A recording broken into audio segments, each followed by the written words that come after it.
Welcome to Module 5 Azure Storage Services.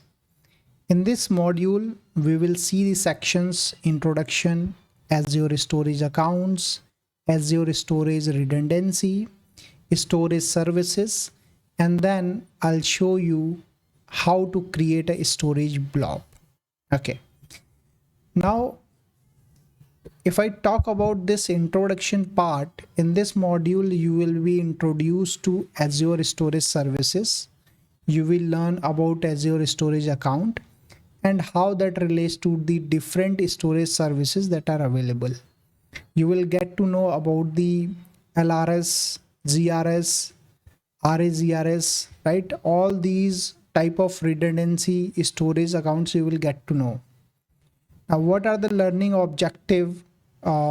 That is a compare Azure Storage Services, storage tiers we will describe. We will describe the redundancy options, storage account options and storage types, and identify option for moving files including AZ copy, Azure Storage Explorer, and Azure File Sync. And we'll describe migration options including Azure Migrate and Azure Data Box in this module.